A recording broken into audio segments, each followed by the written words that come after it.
Optimistic, I would say Africa is the continent of the future, because you have Africa has the youngest population of all the continents on Earth. So there's the biggest potential for entrepreneurship, for economic development. Entrepreneurship can be everywhere, but not all entrepreneurship is productive for society at large. And that's why we make this distinction between productive, unproductive, and destructive entrepreneurship. Everybody in the world wants to be like Silicon Valley, and that they want to copy Silicon Valley. But I think that is really ridiculous, because Silicon Valley took decades to develop. I think one thing you should not forget, the networks and friends you build up now are very important for later in life. First of all, I would like to express my sincerely gratitude and thanks to Professor Erik for your presence, for your invaluable time, and also for your willingness to share your knowledge and experience for our audience. Can introduce yourself. I'm Erik Stam. I'm professor of economics at Utrecht University in the Netherlands, in Europe, but also at Stellenbosch University in South Africa. And I've long been intrigued by how entrepreneurs create novel solutions, create novel firms, create prosperity, and how the local context, so the city, the region, the country, enables or constrain this kind of entrepreneurial behavior. How do you define entrepreneurship? Yeah, so entrepreneurship is one of those things that everybody talks about, but we not often have a clear idea about what it means. To me, it means recognizing opportunities for new value creation and also pursuing them. So seeing opportunities for novel solutions, for novel products, for novel services, but are also able to deliver them and to organize a group of people around that and to make it work. And very often it doesn't work directly, so you have to try and fail and try again and fail again. But it, I think, is part and parcel of entrepreneurship. So it is about the process of recognizing and pursuing opportunities for new value creation. Wonderful. It's a very good definition. Another question from your research: what are the three most critical elements that constantly determine whether an ecosystem, that means an entrepreneurial ecosystem, becomes productive? Yeah, so then perhaps I should first define what we mean with an entrepreneurial ecosystem. Because everybody now knows a bit what entrepreneurship is. I think you can all be entrepreneurial in one way or the other. But this doesn't happen in a vacuum. So it is much easier to start a business, for example, in Mauritius than it is to start a business in South Sudan. And it's probably much easier to start a business in Addis than in other parts of Ethiopia. And this has to do something with the actors and factors that are already present that enable entrepreneurship. So I would define an entrepreneurial ecosystem as an interdependent set of actors and factors. So think about banks, about venture capitalists, but also universities or other education institutes, but also mentors, coaches, role models. But also factors like culture, like rules and regulation. And all these actors and factors explain why in one place there is much more entrepreneurship than other places. So that's what I would call an entrepreneurial ecosystem. And I think if you ask me the question, what is the most important element of that ecosystem? An entrepreneurial ecosystem is exactly about the whole set of actors and factors and never about one element or one actor or one factor. So it is, we've done a lot of research on this. And for example, also in Africa, we've shown that it's the quality of governance, the presence of an entrepreneurial culture, the presence of networks, so how easy it is that people can find each other and can also share knowledge and information. But also the access to talent, the access to finance, but also digital infrastructure. The demand, market access, that's all important. So I cannot say there's one factor or one element. It's really the whole set of conditions that matter for explaining how much entrepreneurship there is in a particular place, region or country. Wonderful. So all the factors are very important for the ecosystem. So now we go to compare and contrast the productive and unproductive entrepreneurship. How do you distinguish productive entrepreneurship from unproductive entrepreneurship, and why does this distribution matter for policymakers? So, for example, if you are pursuing criminal behavior, if you are trading illegally, well, that might deliver benefits to you and your firm, but perhaps not to society at large. And it might even be threatening to parts of society. So I would call that destructive entrepreneurship. So other forms of destructive entrepreneurship are entrepreneurs that pursue business opportunities that are very polluting, for example, for the environment, so that are bigger than the net benefits of the business. So I would call that unproductive or perhaps even destructive entrepreneurship. Productive entrepreneurship is, for example, firms that develop new medicines or new types of education or new payment forms, which really help others also to become more productive. So that is what I would call productive entrepreneurship. And I had long discussions also with colleagues in Africa. So if you look just at the numbers of new firms and of business owners, many sub-Saharan African countries like Zambia, Uganda, Nigeria have very high rates of independent entrepreneurship. But this very often involves subsistence entrepreneurship. So that is people that cannot find a good job. So they just they start a business to make a living. And I would call, well, that is of course productive for the individual, but it's not really developing the country at large. So I would call that more unproductive entrepreneurship for the economy at large, in contrast to, for example, RIDE or new health care firms or new education firms that really bring the society and the economy to high levels of productivity and prosperity. So I hope that you understand that entrepreneurship can be everywhere, but not all entrepreneurship is productive for society at large.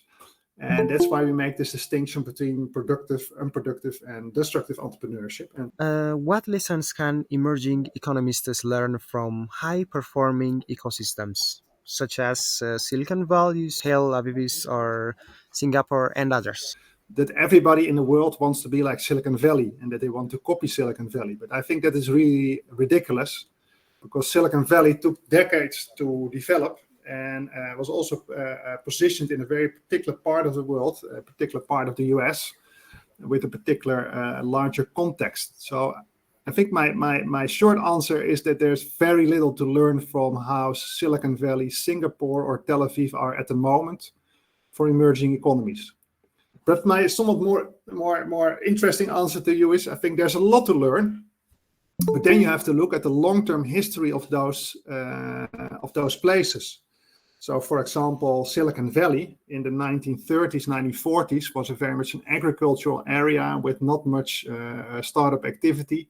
So it really took several decades, 1960s, 70s, 80s, before a high-quality entrepreneurial ecosystem evolved with a lot of startups and scale-ups. So it took them several decades to develop this.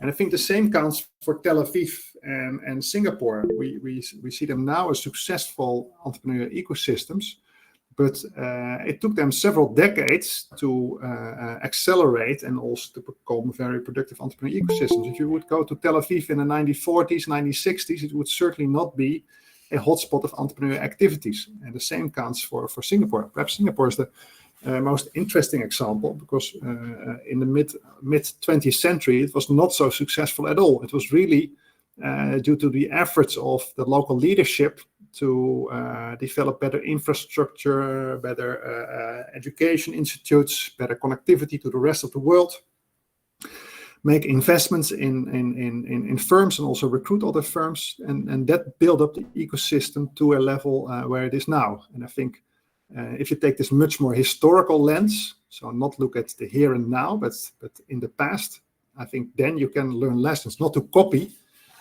but to learn how step by step an ecosystem evolves.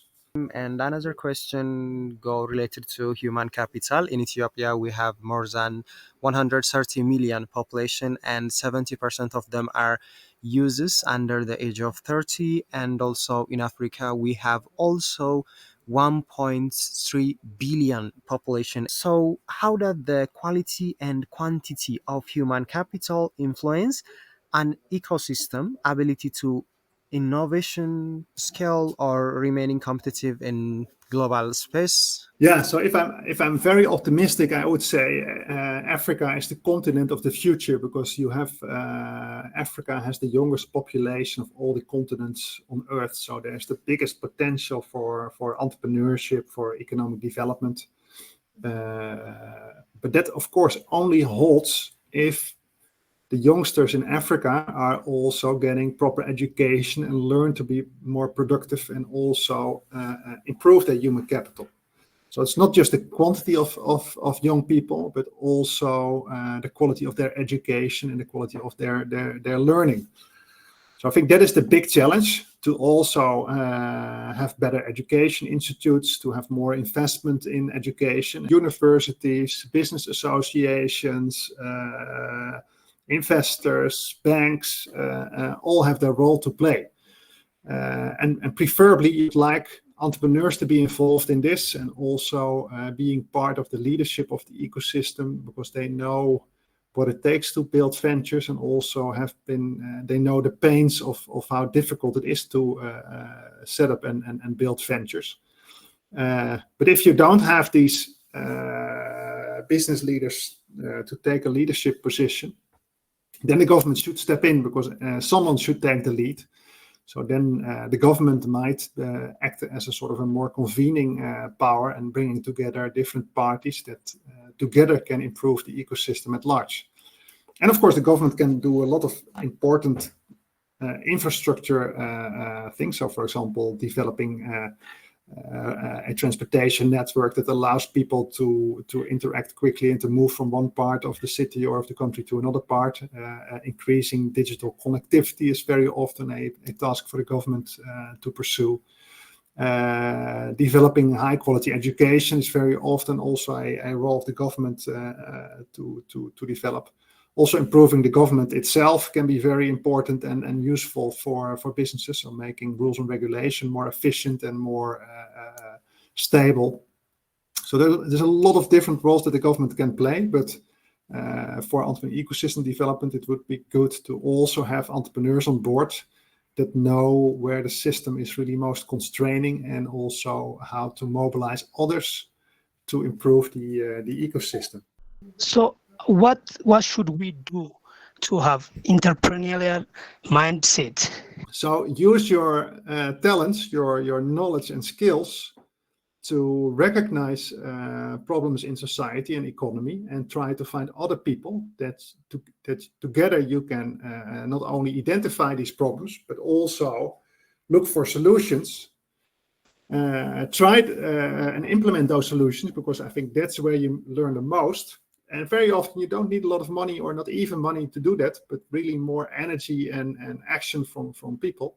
I think one thing you should not forget, the networks and friends you build up now are very important for later in life. So it's very likely that when you are 20 years older, you are still in contact with your fellow students, and that they can help you at that time, for example, also to build up a business, and to recognize opportunities, and to develop opportunities in businesses. Another important question I wanted to raise is there are lots of visible factors, including infrastructures, financial systems, and other. But there are also invisible factors that influence the ecosystem of entrepreneurship. How do trust, risk taking, social norms, and other social invisible factors or forces that influence entrepreneurship ecosystem, how they play for the success or failure of entrepreneurship ecosystem? Yeah, that's a very good and interesting and intriguing question.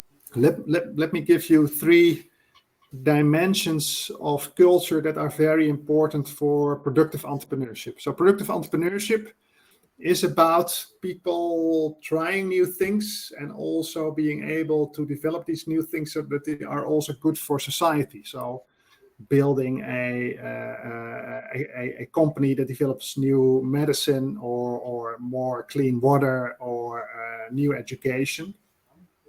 But of course, it needs to be valued that you start your own firm, because if your family, if all your friends say, well, entrepreneurship is not really good for society, you should be an employee for the government and not set up your own business. So if these values for entrepreneurship, for being your own boss and setting up your business are not there, a lot of people will not pursue or even think about setting up their own business and becoming an entrepreneur. So in that sense, social norms are important, but also norms for risk taking, because as I said earlier, entrepreneurship is very much about uncertainty and about trying things and trying things, new goods and services that are not yet there. So very often you just have to try with new prototypes, with new solutions to see what works. And if it doesn't work, you need to improve it, or you need to pivot, or you need to change it, and you're probably failing, and you have to try again. So if there's no, if risk taking is very difficult, if people would be afraid to fail, or if there's very strict bankruptcy regulation, there will not be the risk taking and the risk taking behavior that is needed to experiment and fail, and experiment and fail, and then after several iterations be successful. So social norms are important. A culture that allows risk taking, and also rules and regulation that allow risk taking, is important. And last but not least, high levels of interpersonal trust. So the degree to which people trust each other is also very important for productive entrepreneurship, because productive entrepreneurship is not about individuals building a firm, but it's about groups that together develop new solutions and also scale these solutions, and groups in which the total is more than the sum of its parts, so that people do really novel things together that they couldn't do on their own. But you can also only do that if there's relatively high levels of trust in each other. If you don't have these high levels of trust, people will fight, will make misuse of others, or you need a lot of contracts to safeguard this collaboration. You are a lecturer at the University of Utrecht in Netherlands. So, what should we do to improve our education system? Because to develop a human capital, education is the very mandatory thing. What would you recommend us? Yeah, so I would say it's a combination of so-called hard and soft skills. So on the one hand, you need to have and develop deep expertise in understanding the world. So that's understanding physical nature, it's understanding the psychology of people, it's understanding technology, it's understanding particular languages. So I would call that deep knowledge or deep expertise. And I think the places like Addis Ababa University and other universities are the best place to do that. But I also agree with you that you also need soft skills to collaborate with others, to sense opportunities, to also convince others. You also need to develop empathy for your collaborators, but also for the people that are going to use your products. So I think it's a combination of deep disciplinary knowledge, because you need to have a knowledge base that distinguishes yourself from other people in the world, so that you have a deep understanding of a particular facet of reality. So it can be computer science, AI, but it can also be legal knowledge, or it can be knowledge about a particular language, or about psychology. But also having the soft skills to reach out to others, to make new combinations with other students, other team members. Also knowing what are the problems in society, and also reaching out to others to convince them that your solution is going to work. So these are all kind of soft skills that I think traditionally universities don't offer or develop, but I think it's extremely important for universities to either develop these skills themselves for the students, or have opportunities for the students to develop this outside the university with all the stakeholders in society. So the next question will go related to leadership and collective actions. Leadership includes both self, also organizational leadership related to the entrepreneurial ecosystem. What type of leadership is required to coordinates diverse action in an ecosystem, and how can ecosystems avoid becoming dependent on a single champion? Yeah. Yeah, so I think leadership in an ecosystem is always, or effective leadership is likely to be horizontal leadership and not just a single person or a single organization, but really shared leadership amongst different parts of the ecosystem. So preferably a group of organizations or a group of people that represent different parts of the ecosystem that together shape a vision for the long-term orientation of the ecosystem, and also together mobilize others to think about what are the weakest link of the ecosystem that deserve most attention, because these elements or dimensions of the ecosystem are really the weakest. And if you improve them, the level of entrepreneurship will increase the most. Thank you for inviting me, and thank you for your questions. And I'm looking forward to hear about your endeavors within the entrepreneurship, but also beyond the entrepreneurship, beyond the university. Yes, we will show. So for now, we can show how this event show us place by using emojis, and also you can use a comment. How are the events? How is the experience sharing? Please show us through emojis and also comments because of the time limitation. Thank you.